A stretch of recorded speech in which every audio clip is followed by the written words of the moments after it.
What's up, guys? Time to show off a couple builds going up to Paul. These are new WINMAR builds. These ones are just like the ones I've done before, but upgraded to 2014 here on the dials for new 10-year anniversary watches. So these are made just like the ones from before. Brushed aluminum dial. We have the WINMAR logo etched out, as well as all the indices, and then blue paint filled. So it might be a little hard to pick up in that light until you can kind of get it viewable there. We've got a steel ring inside the glass. You can kind of see it going around there. Nice shiny ring going around there that just adds depth on water rating. So you got a brush case. We did engraved initials here on both of these. So we've got some initials here and Paul's initials here, whenever that wants to focus. Brushed engineered band. This has an Atlas bezel on it, which has kind of a matte-esque finish around it, but polished on top. Thin silver handset with a Kommandersky style blue seconds hand. Blue minute insert, signed rotor, stainless steel movement holder inside there, which is kind of tough to see. This has a little protective coating over it, and a low profile exhibition caseback on it. Have your logos here on the clasps as well. So both of these builds are identical outside of the initials here on the crowns. So as before, bezel will turn on this left and right. These are bi-directional bezels, just held on with a tension ring, and I got them on there pretty tight. Automatic mechanical, just like before, so you can wear it, you can put it in a watch winder, or you can wind it to keep time. But if you're not going to be very active, you want to wind it up just a little bit before you put it on. And how you do that is you back the crown off the threads until you hear it and feel it clicking. At that point, once you know it's off the threads, all right, off the threads, there you go. I was holding on to that last thread there for a second. You'll hear it and you'll feel it clicking. At that point, you can wind, and a wind is a turn away from you. Turning it towards you doesn't wind it, but it's a lot easier to keep your finger spacing out from your case and just go back and forth. So if you do this for 4 or 5 seconds before you put it on, that mixed with the rotor movement in the back should keep your time throughout the day. But if you're going to be at a desk or driving, not very active, not really moving around, you can just max out your winding on it. It will give you a 31-hour plus power reserve winding it out. You can essentially wind it all day, but at about 15 seconds of doing this aggressive winding, you should be completely wound up. It won't stop or anything like that. It just will only accept what it needs, and then the rest is just useless winding. But if you do that for 14-15 seconds, you're going to max out your 31 plus hour power reserve on it, which is kind of around 36 hours that I've found. Like I said, you can't overwind it, so don't worry about that. So after you're done winding, you're going to pull it to the one and only click, and at that point you can set your time. It does not have a hacking movement, so it's going to keep going. You'll also notice you've got a wobble crown.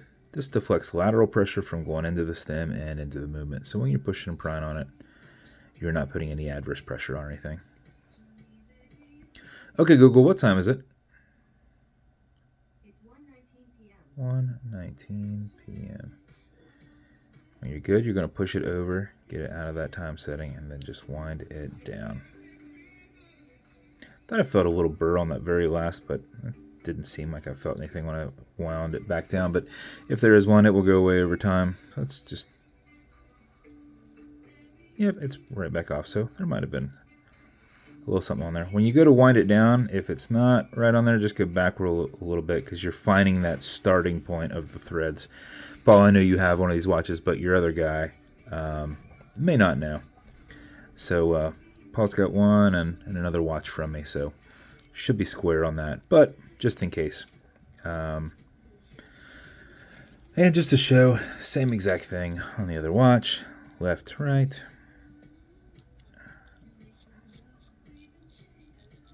Winding up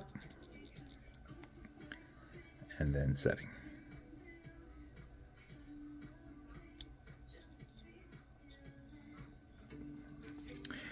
those are both your builds, good sir.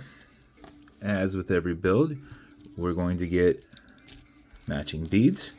We were able to find some really cool beads that are like marbleized. We were looking for some lapis. So we got some lapis ones in there, some dried lapis, but we're able to get some really cool ones in there. And then you're just standard hematite. So picked those up last night, and because the blue that I had didn't quite match, and I wanted a little bit more variety in there, a little bit more pop. And then new boxes for you. My guy did the boxes, and he wanted to make sure that the 2014 was easily seen, so he did a little bit larger 2014s on there. So those are the boxes that'll come in.